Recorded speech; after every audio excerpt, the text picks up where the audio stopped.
ನಮ್ಮ ಜನ ಹೆಂಗೆ ಗೊತ್ತಾ, ತುಂಬ ಕ್ಲೋಸ್ ಇರ್ತೀರಾ, ತುಂಬ ವರ್ಷಗಳಿಂದ ಗೊತ್ತು ಅಂದರೂ ಹೊಸದಾಗಿ ಏನಾದ್ರು ಸ್ಟಾರ್ಟ್ ಮಾಡಿದ್ದೀರಾ ಅಂದರೆ ಸಪೋರ್ಟ್ ಮಾಡಲ್ಲ. ಬೆಳಿಗ್ಗೆ ಬೆಂಗಳೂರಿಂದ ಕಸಿನ್ಸ್ ಬಂದಿದ್ರು, ಮೀಟ್ ಆಗೋಣ ಅಂತ ಹೋದಾಗ ಅಲ್ಲಿ ನಮ್ಮ ಅಣ್ಣನ ಫ್ರೆಂಡ್ ಒಬ್ಬರು ಹೊಸ ಕಾರ್ ತೊಗೊಂಡಿದ್ರು. ಅದನ್ನು ಟೆಸ್ಟ್ ಡ್ರೈವ್ಗೆ ತೊಗೊಂಡೋಗಿ ಚೆನ್ನಾಗಿ ಟೆಸ್ಟ್ ಮಾಡಿದ್ವಿ.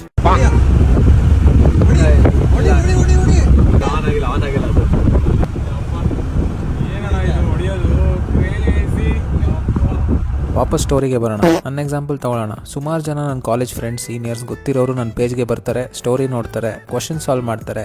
ಆದರೆ ಆ ಫಾಲೋ ಬಟನ್ ಮಾತ್ರ ಪ್ರೆಸ್ ಮಾಡಲ್ಲ. ಇರಲಿ, ಅವ್ರಿಗೆಲ್ಲ ಅವ್ರ ಪೇಜಲ್ಲಿ ಈ ಫಾಲೋವರ್ಸ್ ಎಲ್ಲ ಕರೆಕ್ಟಾಗಿರ್ಬೇಕು ನೋಡಿ, ಬ್ಯಾಲೆನ್ಸ್ ಆಗಿ. ಪರವಾಗಿಲ್ಲ, ಬ್ಯಾಲೆನ್ಸ್ ಮಾಡ್ಕೊಳ್ಳಿ. ಎಲ್ಲರೂ ಪಾಪ ಅವ್ರ ಫಾಲೋಯಿಂಗ್ ಎಷ್ಟಿದ್ದಾರೆ ಅಂತ ನೋಡ್ತಾನೆ ಇರ್ತಾರೆ. ಪಾಪ ಎಷ್ಟು ಪ್ರೆಷರ್ ಹೇಳಿ. ಅದಕ್ಕೆ ನನ್ನೊಂದು ಪಾಲಿಸಿ ಇದೆ. ನನಗೆ ದುರಾಂಕಾರ ಇದೆ ಅಂದ್ಕೊಂಬೇಡಿ, ಬಟ್ ನನಗೆ ಯಾರಿಗೂ ಬೇಡ್ಕೊಳಕ್ಕೆ ಇಷ್ಟ ಇಲ್ಲ. ನನಗೇನಂದರೆ ನನ್ನ ಕಾಂಟೆಂಟ್ ಇಷ್ಟ ಆದರೆ ಅವರೇ ಫಾಲೋ ಮಾಡ್ತಾರೆ, ಸಪೋರ್ಟ್ ಮಾಡ್ತಾರೆ, ನಿಮ್ಮ ಥರ. ಆ್ಯಕ್ಚುಲಿ ಹೇಳಬೇಕಂದ್ರೆ ಪೇಜ್ ಸ್ಟಾರ್ಟ್ ಮಾಡಿದಾಗಿಂದ ತುಂಬ ಜನ ಗೊತ್ತಿಲ್ಲದೆ ಇರೋರೇ ಸಪೋರ್ಟ್ ಮಾಡ್ತಿದ್ದಾರೆ. ನಿಮಗೆಲ್ಲ ತುಂಬ ಥ್ಯಾಂಕ್ಸ್. ಆಮೇಲೆ ಪ್ಲೀಸ್, ನಿಮಗೂ ಕೂಡ ನಾನು ಮಾತಾಡೋದು ಇಷ್ಟ ಇಲ್ಲ ಅಂದರೆ, ಇರಿಟೇಟ್ ಆಗ್ತಿದ್ರೆ, ಇಂಟ್ರೆಸ್ಟ್ ಇಲ್ಲ ಅಂದರೆ ಪ್ಲೀಸ್ ಅನ್ಫಾಲೋ ಮಾಡಿ. ನನಗೇನು ಬೇಜಾರಿಲ್ಲ. ಬಿಕಾಸ್ ನಾನಿರೋದೇ ಈ ಥರ, ಮಾತಾಡೋದ್ರಲ್ಲಾಗಲಿ ಅಥವಾ ಕಾಂಟೆಂಟಲ್ಲಾಗಲಿ ಬೇರೆಯವ್ರಿಗೋಸ್ಕರ ಇಂಪ್ರೆಸ್ ಮಾಡೋಕ್ಕೆ, ಚೇಂಜ್ ಆಗೋಕ್ಕೆ ಇಷ್ಟ ಇಲ್ಲ. ತಪ್ಪು ತಿಳ್ಕೊಬೇಡಿ. ನಾಳೆ ಸಿಗೋಣ. ಬಾಯ್.